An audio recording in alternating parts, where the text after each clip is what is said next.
let's talk about this.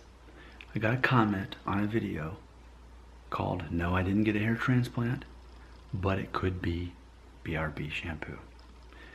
Our friend Nathan Conley, who is 1/4 Irish, am I right about that? I don't know, had this to say, quote, "Nick's voice is soothing as all heck.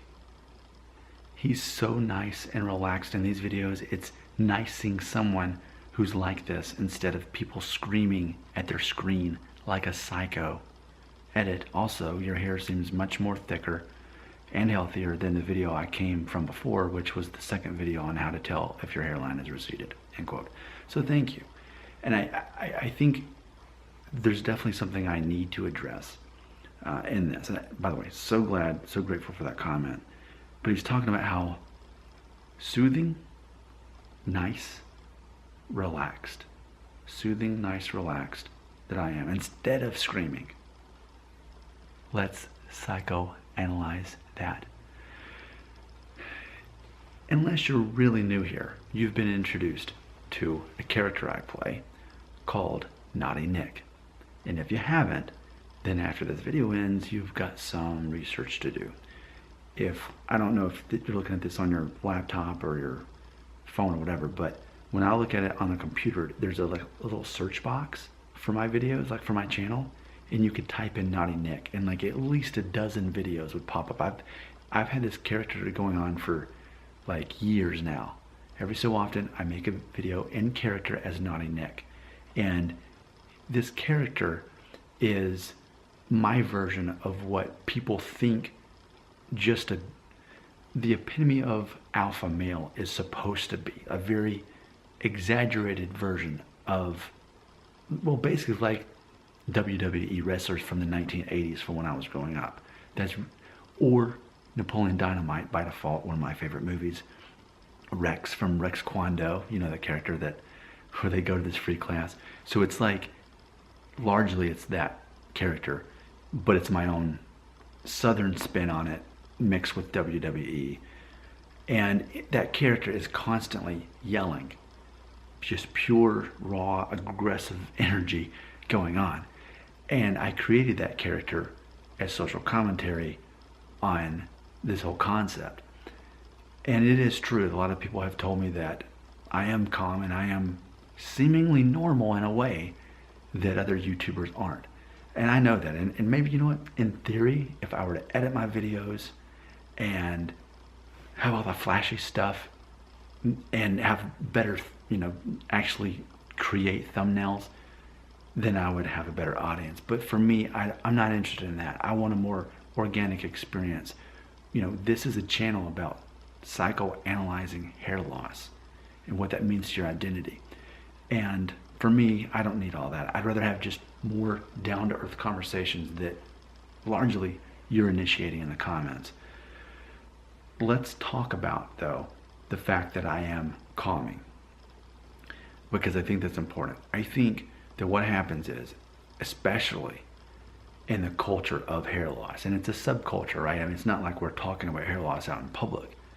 You're watching these videos in secret. And a lot of you don't subscribe. You probably don't want anyone to know that you subscribe to me. There's that much shame in knowing that you would watch my videos. If anyone knew, oh, you watch hair loss videos? And I say that because I look on an app on my phone and it shows me that, what is it, like only 10% of my views on this channel come from subscribers.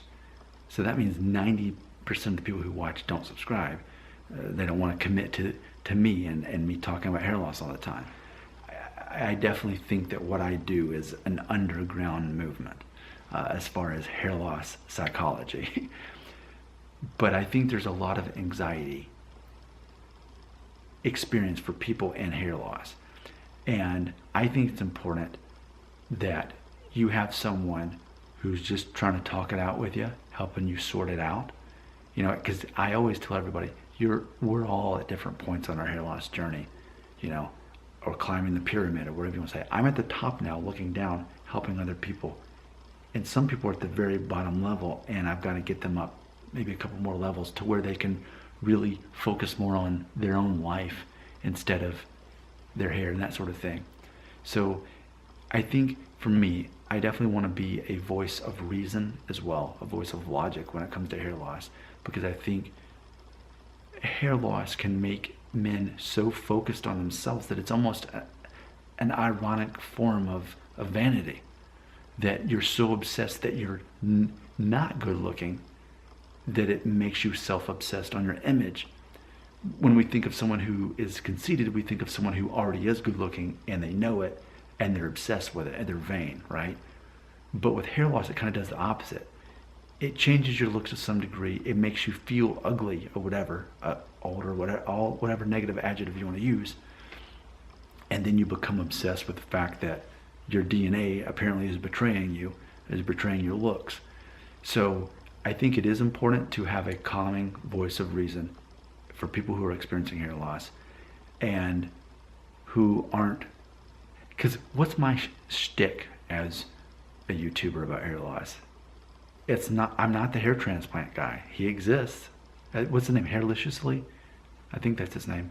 He's got a lot more subscribers than I do. There are the hair transplant guys. There's the Propecia guys. There's the head shave guys. But my shtick is just basically, remember that song Third Eye Blind saying called Jumper that came out when I was in high school my senior year? I wish you would step back from that ledge, my friend. That's me. I'm that guy. Now, when I say step back from that ledge, my friend, talking to you, I'm saying the ledge is you obsessing over hair loss to where it defines you and consumes you. I'm like, you know what? We don't have to do that. Just come over here. I may not stop your hair loss, but I'll help you move on with your life. And your life can be just as good, I promise you, without hair as compared to with hair. And yes, I'm aware of the irony that I'm almost 40 and have this much hair. Forget about that. Just come over here and we'll talk about it. So that's where I'm coming from. So at times, I'm a little bit Mr. Rogers. Other times, I am more Naughty Nick, but as a joke, because ultimately the takeaway is a man who can control his own emotions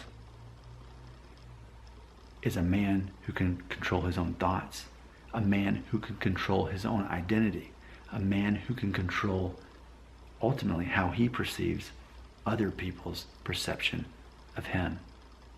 My name is Nick Shell, and I am a fake psychologist, a fake hair loss psychologist. But that's not on my resume on LinkedIn. Comments belong right here.